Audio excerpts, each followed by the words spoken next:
আসসালামু আলাইকুম। সবাইকে শুভেচ্ছা জানাচ্ছি মাসুম মাহবুব। ঈদ মোবারক। প্রিয় দর্শক, একটু দেরিতে আজকে লাইভে এসেছি। আমি চেষ্টা করব রোজার পর এখন একটু আর্লি সকাল ১০টা, ১১টা বা ১২টার মধ্যেই লাইভে আসার জন্য। রোজার কারণে আমরা হয়তো দেরি করতাম। এখন থেকে একটু আর্লি দেব। তো যে কোনো কারণেই হোক আজকে একটু দেরি হয়ে গেছে। অনেকগুলো গুরুত্বপূর্ণ খবর আমাদের হাতে জমা হয়েছে। বলতে পারি ব্রেকিং খবর জমা হয়েছে। ১ম গুরুত্বপূর্ণ খবরটি হলো ইসরায়েলের সবচাইতে বিপজ্জনক সংবেদনশীল স্থানে ইরান টার্গেট করে হিট করেছে এবং কালকের শেষ রাতের যে খবর সেটি হলো ভয়াবহ আক্রমণ হয়েছে নেতাকাকুর বাড়িতে। শতাধিক মানুষ আহত, প্রচুর মানুষ মাটির নিচে চাপা পড়েছে। গুরুত্বপূর্ণ দ্বিতীয় গুরুত্বপূর্ণ খবরটি হলো আমেরিকা এবার ইরানকে ৪৮ ঘন্টার আলটিমেটাম দিয়েছে। কি রয়েছে সেই আলটিমেটামে? পাশাপাশি বাহরাইন, ইসরায়েল এবং আরব আমিরাতের মিডিয়ার মধ্যে একটি জোট হয়েছে। সেই জোটের সিদ্ধান্তগুলো কি? পাশাপাশি F-16 আরেকটি যুদ্ধ বিমান ভূপাতিতের দাবি ইরানের। এছাড়া আরো অনেকগুলো গুরুত্বপূর্ণ খবর থাকবে আজকের লাইভ সেশনে। দর্শক, প্রথম যে খবরটি দিয়ে শুরু করতে চাই, আমেরিকা ইরানকে ৪৮ ঘন্টার আলটিমেটাম দিয়েছে। বলেছে ৪৮ ঘন্টার মধ্যে ইরান যদি হরমুজ খুলে না দেয় তাহলে ইরানকে অনেক বড় মাশুল দিতে হবে। আর সেই মাশুলের মধ্যে কি আছে? প্রথমে যেটি রয়েছে, ইরানের গুরুত্বপূর্ণ জ্বালানি কেন্দ্রগুলোকে ধ্বংস করা হবে। ইরানের সবচেয়ে বড় পাওয়ার প্ল্যান্ট, বিদ্যুৎ যেখান থেকে উৎপাদন হয়, পাওয়ার প্ল্যান্টকে ধ্বংস করা হবে। গ্যাস ক্ষেত্রগুলোকে টার্গেট করে আক্রমণ করা হবে। কে বলছে? মার্কিন প্রেসিডেন্ট ডোনাল্ড ট্রাম্প। তিনি ২৪ ঘন্টার আলটিমেটাম দিয়ে ইরানকে বলেছে ২৪ ঘন্টার মধ্যে তুমি হরমুজ খুলে দাও, নতুবা তোমার এই কেন্দ্রগুলোকে হিট করা হবে। ইরান পাল্টা জবাবে বলেছে যে তুমি আক্রমণ করতে পারো, তোমার জন্য অনুমতি আছে, বাট তুমি আমার যেখানে যেখানে টার্গেট করবে আমি সেম তোমার সেখানে টার্গেট করব। ইরান বলছে তোমার স্বার্থ সংশ্লিষ্ট স্থান, তোমার বিদ্যুৎ প্ল্যান্ট যেগুলো আমার প্রতিবেশী কান্ট্রিতে অবস্থান করছে, এবং তোমার মিত্র ইসরায়েল বা গালফ কান্ট্রি, তাদের প্রত্যেকের একই জায়গায় আমি আক্রমণ করব। এই যুদ্ধে একটা বিষয় আমি খুব ভালো করে খেয়াল করেছি যে ইরান যেটা বলছে সেটাই করছে। এই যাবৎকালে ইরান যা বলছে একটি কাজ করেনি এমন কোনো উদাহরণ আপনারা দিতে পারবেন না। যেদিন ইরানের সবচেয়ে বড় গ্যাস ক্ষেত্রে হামলা হলো, ইরান বলছিল যে আমরা তোমাদের গ্যাস ক্ষেত্রকেও খেয়ে দেব। দিয়েছে কাতারের গ্যাস ক্ষেত্র, সৌদি আরব এবং আরব আমিরাতেরটা খেয়ে।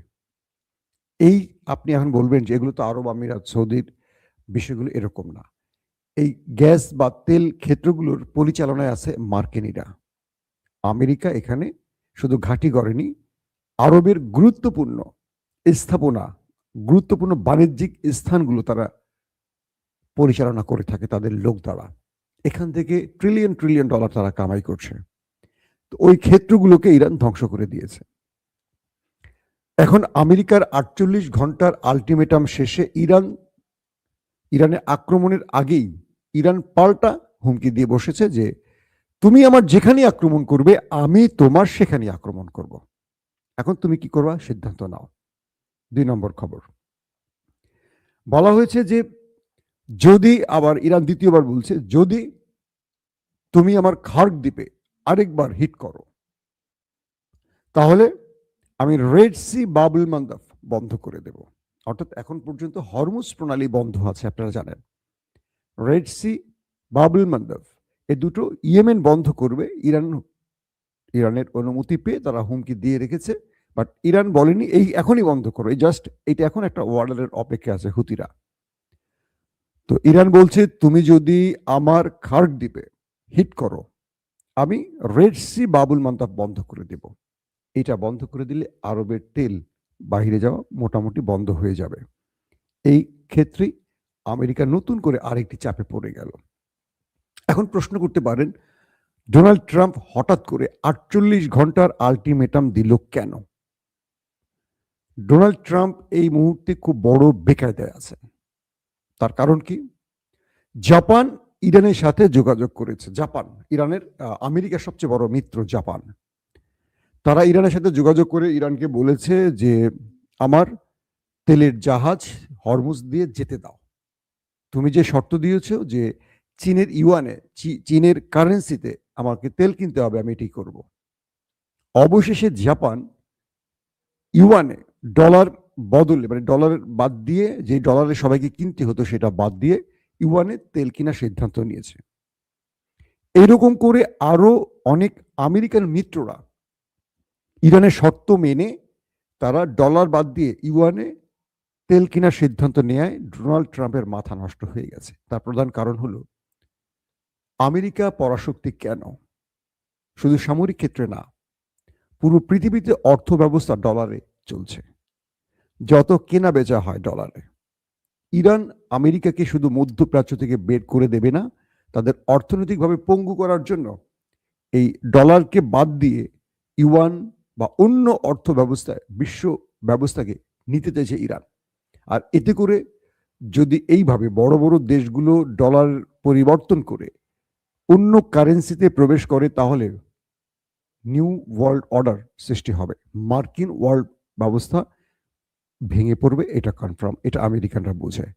তাই ডোনাল্ড ট্রাম্প এখন জীবন মরণ লড়াই করতে নামছেন 48 ঘন্টার আলটিমেটাম দিয়ে। 3 নম্বর খবর, 4 নম্বর খবর, গালফ কান্ট্রির বাহরাইন, আরব আমিরাত আর ইসরায়েলের চ্যানেলের মধ্যে একটি চুক্তি হয়েছে।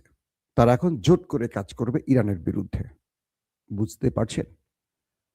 দুটো মুসলিম দেশ, আরব আমিরাত এবং বাহরাইন, তারা ইসরায়েলের সাথে মিডিয়া জোট করছে। মুসলমানদের সাথে মুসলমানরা জোট করতে পারছে না। ভালো না খবরটি আপনাদের জন্য? খুব আনন্দের তো লাগছে না? তারা ইরানের বিরুদ্ধে এখন জোট হয়ে কাজ করবে। আমাদের বাংলাদেশের মতো আর কি, যেই দল ক্ষমতায় আসবে সব মিডিয়া তার দালালি করবে, বিরোধী দলের কিভাবে ফাঁসানো যায় চেষ্টা করবে।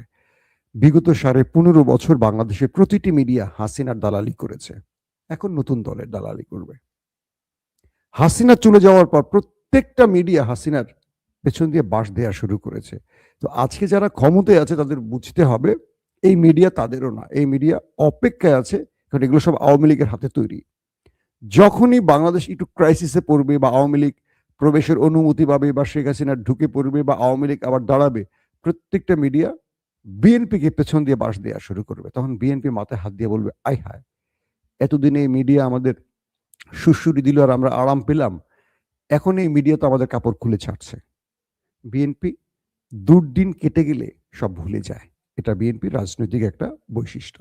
এই জন্য অনেকে সোশ্যাল মিডিয়া লেখেন, বিপদ কেটে গেলে মানুষ বিএনপি হয়ে যায়। আমি জানি না এটা হয় কিনা, একটু খোঁচা দিলাম বিএনপির ভাইদেরকে সতর্ক হওয়ার জন্য।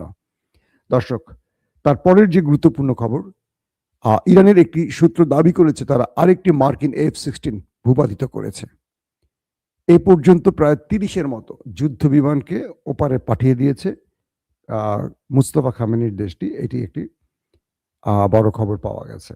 দর্শক, আপনারা যে খবরটির জন্য অপেক্ষা করছেন, ইরানের গুরুত্বপূর্ণ নিউক্লিয়ার সাইট নাতানজ পারমাণবিক কেন্দ্র, সেখানে গতকালকে আমেরিকা এবং ইসরায়েল অ্যাটাক করেছে। এরপর সেখানে কোনো তেজস্ক্রিয়তা ছড়িয়ে পড়েনি, এটা ইরান দাবি করেছে। কারণ ইরান মাটির অনেক গভীরে তাদের এই পারমাণবিক সাইটগুলো তৈরি করেছে, সেটা নাতানজ, ফর্দ, তারপর হলো ইস্পাহান। এগুলোতে এর আগেও বাংকার ব্লাস্টার বোমা দিয়ে আমেরিকা হিট করেছে, কিন্তু কিছু করতে পারেনি। উপরি ভাগটা ক্ষতিগ্রস্ত হয়েছে, কিন্তু ভিতরটা এখনো অক্ষুণ্ণ রয়েছে। তো গতকালকে ইরানে যখন নতুন করে নাতানজ পারমাণবিক কেন্দ্রের সামনে হিট হয়েছে, ইরান, যেটা ওই যে বললাম না যে ওদের উপর যেখানে হিট হয় ইরান তার প্রতিশোধটা ঠিক সেভাবে নেয়। ইরান কি করলো, গেল রাতে নেতাকাকুর সবচেয়ে গুরুত্বপূর্ণ সংবেদনশীল স্থান যেটাকে বলে ডিমোনা, যেখানে ইসরায়েলের পারমাণবিক বোমাগুলো রয়েছে, ইরান সেখানে কালকে ম্যাসিভ আকারে হিট করেছে, মানে বড় সড়ো হিট করেছে। এবং আরাশ নামে আরেকটি শহর আছে, আরাশ, সেখানেও হিট করেছে। একসাথে দুটো গুরুত্বপূর্ণ স্থান, আরাস এবং ডিমোনা। এখানে যে মিসাইলগুলো মেরেছে, ব্যালিস্টিক মিসাইল, মোটামুটি সেই জায়গাটাকে একদম লন্ডভন্ড করে ফেলেছে। প্রথমে যে খবরটি এসছে সেটি হলো, যখনই ডিমোনার পাশে এই হিটগুলো হয়েছে তখন সেখান থেকে সকল নাগরিকদের নেতাকাকুর নিরাপত্তা বাহিনী সরিয়ে নেওয়ার কাজটি শুরু করেছে। কারণ সেখান থেকে যদি কোনো তেজস্ক্রিয়তা ছড়িয়ে পড়ে, একটা বিষয় কি, ধরেন ইরান, আমার কাছে পারমাণবিক বোমা নেই কিন্তু আমার কাছে ব্যালিস্টিক বোমা আছে, মিসাইল আছে। আমি যদি শত্রুর নিউক্লিয়ার হিট করি তাহলে আমার কি আর নিউক্লিয়ার লাগে নাকি? আমি শত্রুর নিউক্লিয়ারে হিট করলে তো অটোমেটিক সেগুলোর থেকে তেজস্ক্রিয় বের হয়ে সে দেশটাই ধ্বংস হয়ে যাবে। তো ইরান বলছে, তুমি আমার যেখানে আক্রমণ করবে আমি তোমাকে বারবার সতর্ক করছি, আমি তোমার সেম জায়গায় আক্রমণ করব। তুমি আমার নাতাঞ্জ, ফোর্দো, ইস্পাহানে হিট করলে আমি তোমার ডিমোনা উড়িয়ে দেব। তো সেই কাজটি ইরান করলো রাতে। বলা হচ্ছে যে ম্যাসিভ আকারে সেখানে হিট হয়েছে, শতাধিক মানুষ গুরুতর আহত হয়েছে এবং বহু মানুষ ভবনের চাপা পড়ে আছে নিচে। যদিও সেই দেশটি নিহতের সংখ্যা সবসময় লোকায়, বলে না। এবারও তাই, তারা শুধু বলছে আহত শতাধিক মানুষ। এতদিন খবরগুলো তাদের গণমাধ্যমে সেইভাবে আসতো না, কিন্তু ডিমোনাতে হিট করার পর আমরা দেখলাম ওদের গণমাধ্যম কিছু খবর প্রকাশ করছে। বলছে যে ডিমোনার যে স্থানটিতে হিট হয়েছে আশপাশের সকল মানুষকে সরিয়ে নেওয়া হচ্ছে এবং সবচেয়ে ভয়ঙ্কর যে ব্যাপারটি সেটি হলো ইসরায়েলের সকল প্রতিরক্ষা ব্যবস্থা, সেটা আয়রন ডোম, প্যাট্রিয়ট, থর্ড, এই ডিমোনার চারপাশে বসানো ছিল। প্রচুর ব্যাটারি সেখানে ছিল, এন্টি মিসাইল দিয়ে একদম পুরো জায়গাটাকে ঘিরে ফেলেছিল। সকল সিস্টেমকে ভেদ করে ইরান সেখানে ঢুকে তাদের মিসাইল বা ড্রোন দিয়ে হিট করে সেগুলোকে লন্ডভন্ড করেছে। তার মানে ইরান কালকে একটা মেসেজ তাদেরকে দিয়ে দিয়েছে যে তোমরা নিজেদেরকে যতটাই নিরাপত্তা দিয়ে ঢেকে রাখার চেষ্টা করো না কেন, আমার আবাবিল সেখানে ঢুকে পড়তে পারে আমি চাইলে। পৃথিবী দেখলো আরেকটি মেসেজ, ইরানের সেই মেসেজ, সেটি কি, যে সকল প্রতিরক্ষা ব্যবস্থা দিয়ে ঢেকে রাখা একটি স্থানকেও ইরান তার মিসাইলের আওতায় নিতে পারে। আর এতে করেই নেতাচাচুর অবস্থা খুব খারাপ। নতুন করে তিনি টুইট করেছেন তার দেশের জনগণের উদ্দেশ্যে যে আমার জনগণ, আমি তোমাদের খবর জানি, আমার রাষ্ট্রীয় ব্যবস্থা আরাস শহরের মেয়রকে আমি বলে দিয়েছি তোমাদের খোঁজ খবর নিতে, আমার পক্ষ থেকে তোমাদের জন্য দোয়া অব্যাহত রয়েছে, তোমরা যে বিপদ সময়টি পার করছো সেই বিপদ সম্পর্কটি কেটে যাবে, নতুন ভোর আসবে, ব্লা ব্লা ব্লা ব্লা। আমার নেতা কাকু এই টুইট করে সবাইকে শান্ত থাকার জন্য বলেছেন। এখন বিষয় হলো যে ইরানের ভেতরে যে আক্রমণটি করলো, মানে ইরানের যে ইস্পাহানে আক্রমণটি, কি বলে, নাতান যে আক্রমণ হলো, ইরান যে পাল্টা ডিমোনাতে আক্রমণ করলো, এতে করে আমেরিকা ইসরায়েল কি মেসেজটি পেল? তারা বুঝতে পেরেছে আগামী দিনে যদি আমরা ইরানের নতুন কোনো পারমাণবিক কেন্দ্রে, নতুন কোনো বিদ্যুৎ কেন্দ্রে, নতুন কোনো গ্যাস ফিল্ডে হিট করি, সেম আমাদেরটিও ক্ষতি হবে। ডিমোনা নিয়ে আমি আপনাদেরকে অনেক ভিডিওতে বলেছি, হয়তো অনেকে জানেন। এই জায়গাটি খুবই বিপজ্জনক জোন। ইসরায়েল আয়তনে খুব ছোট একটি দেশ। ইসরায়েল আর ইরানের একটা পার্থক্য হলো কি, স্ট্র্যাটেজিক পার্থক্যটা হলো, ইরান বিশাল আয়তনের একটি দেশ, চারদিকে পাহাড় বেষ্টিত একটি দেশ, প্রচুর পাহাড়ের নিচে গুহা আছে। পাহাড়ের যে গুহা, এখানে আপনি বোম্বিং করে কি করবেন? বোম্বিং করে পুরো পাহাড়টা ধসায় ফেলতে পারবেন না। মাটির অনেক গভীরে, পাহাড়ের নিচে, একদিকে পাহাড় উপরে, নিচে মাটির অনেক গভীরে গুহার মতো বাংকার আছে, বা সেখানে মিসাইল স্টোরেজ তৈরি করা আছে, পারমাণবিক অনেক কিছু লুকানো আছে। তো ইরান ছোট্ট বলে ইসরায়েলের যে কোনো টার্গেটে হিট করতে পারে। আর ইসরায়েল যত হিটই করুক, হাজার হাজার বোম্বিং করুক, ইরানের খুব বড় ফ্রেমে ক্ষতি করতে পারে না। হ্যাঁ, সাধারণ সিভিলিয়ানদের ক্ষতি করে, তেহরান বা বিভিন্ন শহরের স্ট্রাকচার ক্ষতি করে, কিন্তু বাস্তবিক অর্থে ইরান প্রায় 20-25 বছর আগের থেকেই তারা যেই শহর তৈরি করেছে সাগরের নিচে, মাটির নিচে, এগুলোর অনেক ডাটাই তারা জানে না। আমেরিকা বলছিল না কদিন আগে যে আমরা তাদের আর কয়েক পার্সেন্ট মিসাইল রাখছি, সব শেষ, 8% মাত্র, মানে আর 8% মিসাইল তাদের হাতে আছে। এই বক্তব্য দেওয়ার পরেও ইরান এই পর্যন্ত কয়েক শত মিসাইল মারছে, তাহলে সেই মিসাইলগুলো কোত্থেকে আসছে?